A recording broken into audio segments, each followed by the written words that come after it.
I used to go to New York, like the man them who were proper doing things in the ends, they were like, oh, you're mad going New York by yourself, you mad? Like, doing it. I used to just get on a plane, land, touchdown in New York, hit all the record stores, hit all the record labels, hit the clubs, whatever was going on, I just did it myself. Yeah. First time I went there, I stayed at the youth hostel.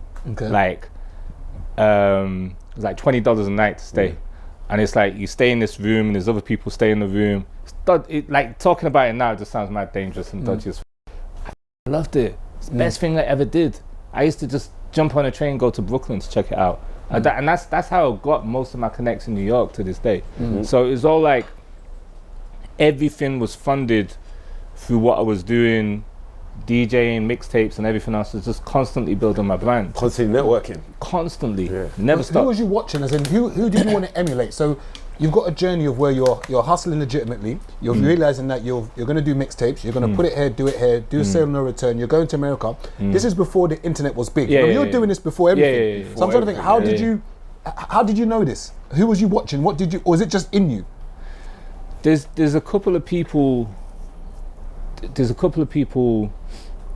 There's a guy in Manchester, a guy called Sefton Terminator. He used to be a champion beatboxer. He's like my OG. So I'd see him doing stuff. Okay. Like, he's the first to give me a shot at doing a job in a record shop. So I was learning from him. Okay. Magazines. I used to read the Source magazine, Double XL and everything else. And I was like, I was just like, nah, man, I can do this. You know, the whole thing, I just wanted to have the hottest new records. How do you get them? Go to New York, go to the record shop. They got mixes you'll never get over here, or da-da-da-da-da. It's all changed now, everything's online. But, and then, it was that. And then also, because I was selling mixtapes in stores, I needed the music quicker. I needed hot new music before, because you're working 3 months in advance. I was like, no, I need the promos. I need to be ahead of everyone. Yeah. So I just learned through going into record shops and everything else. If you go to America, you can get stuff earlier. Yeah. So, that was it. Moving from there, I think you started playing at One Extra. I think it was in 2002. When did you start playing? Yeah. When it started, it was there from the beginning. Oh, so you was literally, as it was built, you literally was like the first? I was one of the first DJs chosen to do it. So you know, what, 15 years? It was there. I did it for 15 years. When I first started, there's some really, really great people that was working there. Some really, really dope DJs. And it was an exciting time, like, because, I'd done pirate radio when I was in Manchester. And when just explain what pirate radio is for those who... Pirate radio is... Yeah. You sure? Yeah. So young, man. Yeah. So pirate radio is a legal radio.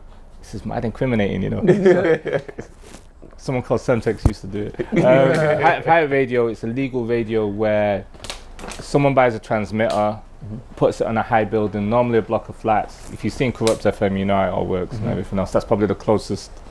And that, it's not as funny as that. I don't envy anybody who does a pirate station. It's a lot of hard work. When I first moved to London, first thing I did connect with all the pirate radio stations because I was working records. So it went from me working myself in mixtapes to promoting artists and everything else. And I was like, this is easy. All you got to do is treat the man them with respect. Because they weren't doing that. The labels weren't doing that. They'd give it to all these DJs who weren't really doing the work. Like, music always breaks from the street first. And there was a point where it was all about pirate radios. Whether it was Station FM in North London, whether it was Deja Vu in East or Baseline in South, I connected with everybody, right? And I was like, Baseline, we should bring Irv Gotti down to Baseline. We brought him down one time, he loved it. Like, all of that, was doing all of that stuff. So, from doing pirate radios, I knew the importance of it because I'd done it in Manchester. I'd done it 1 a.m. in the morning, pulling up the shutters, playing music and the most dangerous conditions just to do a show. They was, so when One Extra came about, they were trying to be a black legal pirate radio station. That was their whole thing. Boy. I just saw it as, I need to be on there, whatever your agenda is, yeah, cool. Yeah. But BBC station do black music, and yeah, what? Yeah. Like, and yeah, I got the opportunity to do it, and the reason why, like, they first reached out to me for another DJ, a guy called Excalibur, and he was dope. He was doing his thing at the time. Now he's big in theatre productions and everything else. A guy called Matthew Zia is killing it in that world. And they called me for him because he was working on my street team. Because I started working with Sony, because I was doing all the street promotion in Manchester. They asked me to set up the first street team in the UK, so I was doing that. Told you it's a long story. So they wanted Excalibur, and I was like, yeah, you know, I mix as well, you know, like, and then they were like, yeah, but we'll get back to you another time. I was like, oh, okay. Well, it's Excalibur's number anyway, right? And then I was doing this event called Destiny's Child in the Park, and it was in Finsbury Park, and they had a hip hop tent which was called the Rocker's tent. I was killing it. Like, I was just killing it. Like, and that's the other thing is DJs, you got to kill every event because you never know who's in the crowd or whatever. You should be doing that anyway. It doesn't matter about who's in the crowd. But the guys from One Extra, there's a guy called Ray Paul who was in the crowd, and I was just killing it. And he was like, yeah, I need to get that guy. So then I got the call to go and do One Extra. When I used to do radio, pirate radio, I never used to speak.